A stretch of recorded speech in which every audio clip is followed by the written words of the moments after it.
para petróleo, gas. America সৃষ্ট আরেকটি বড় সংঘাতের মুখে বিশ্ব। চলমান উত্তেজনার মধ্যেই কলম্বিয়া সীমান্তে 15,000 সৈন্য মোতায়েন করেছেন নিকোলাস মাদুরো। আমেরিকার রক্তচক্ষুকে ভেনেজুয়েলা যে ভয় পায় না তা আগেই জানিয়েছিলেন প্রেসিডেন্ট নিকোলাস মাদুরো। এর আগে রাশিয়া চীনের বন্ধু ভেনেজুয়েলার প্রেসিডেন্ট নিকোলাস মাদুরোকে মাদক কারবারি বলে দেশটির দিকে পাঠিয়েছেন ডেস্ট্রয়ার থেকে পরমাণু শক্তিচালিত অ্যাটাক সাবমেরিন, গোয়েন্দা বিমান, গাইডেড মিসাইল, ক্রুজার। দক্ষিণ ক্যারিবীয় অঞ্চলে প্রায় 4,000 নৌ সদস্য মোতায়েনের সিদ্ধান্ত নিয়েছে আমেরিকা। ট্রাম্পের বাঁধানো আসন্ন যুদ্ধের সামনে জোর প্রস্তুতি নিচ্ছেন নিকোলাস মাদুরো। 45 লাখের বেশি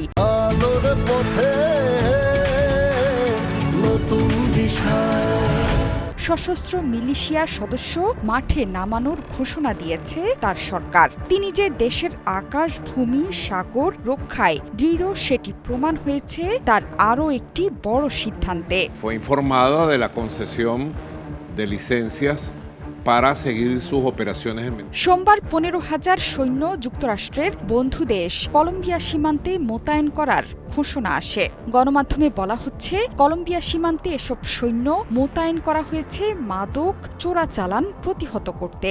দেশের স্বরাষ্ট্রমন্ত্রী দিওসদাদো ক্যাবেলো ঘোষণা দিয়ে বলেছেন যে সরকার কলম্বিয়ার সীমান্তবর্তী জুলিয়া এবং তাচিরা রাজ্যে নিরাপত্তা জোরদারের লক্ষ্যে 15,000 সেনা মোতায়েন করেছে। তিনি স্পষ্ট করে বলেছেন, মাদক পাচারের বিরুদ্ধে লড়াই করে ভেনেজুয়েলা, সেটি সবগুলো ফ্রন্টেই। শুধু তাই নয়, চলতি বছর অন্তত 53 টন মাদক জব্দ করেছে তাদের সরকার। Estilo de western hollywoodense representan un acto más.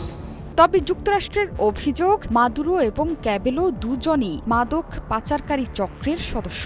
চক্রটি 2 দশক ধরে কয়েকশো টন মাদক দ্রব্য পাঠিয়েছে মার্কিন যুক্তরাষ্ট্রে। মাদুরোর শেষ দুটো নির্বাচনকেও স্বীকৃতি দেয়নি যুক্তরাষ্ট্র। তবে কলম্বিয়া সীমান্তে ভেনেজুয়েলার 15,000 সৈন্য মোতায়েনের অন্য কারণও ব্যাখ্যা করছেন সমালোচকরা। মনে করা হচ্ছে, যেহেতু কলম্বিয়ার সাথে যুক্তরাষ্ট্রের ভালো সম্পর্ক, এতে করে এই সীমান্তে যাতে যুক্তরাষ্ট্র কোনোভাবেই সামরিক তৎপরতা চালাতে না পারে বা পশ্চিমা শক্তির বিরুদ্ধে প্রতিরোধ করতে এই উদ্যোগ নিয়েছে Nicolas Maduro. Venezuela es el paraíso de las inversiones para petróleo, gas.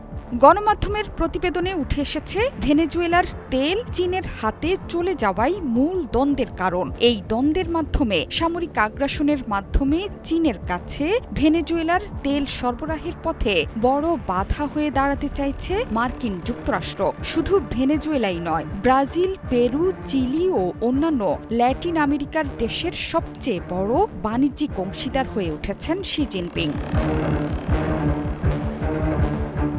পশ্চিমাদের কাঁপিয়ে দিতে মার্কিন যুক্তরাষ্ট্র এবং ভেনেজুয়েলার মধ্যকার টানাপোড়েনের মধ্যে জনসমক্ষে শি জিনপিংয়ের পাঠানো উপহারের প্রশংসা করেছেন নিকোলাস মাদুরো। তবে এই সংঘাতে ভেনেজুয়েলার সাথে শি জিনপিংও আছেন। ভেনেজুয়েলার অভ্যন্তরীণ বিষয়ে বহিরাগত শক্তির হস্তক্ষেপ প্রত্যাখ্যান করেছে বেইজিং। জোহরা চৌধুরী সেতু, ৭১।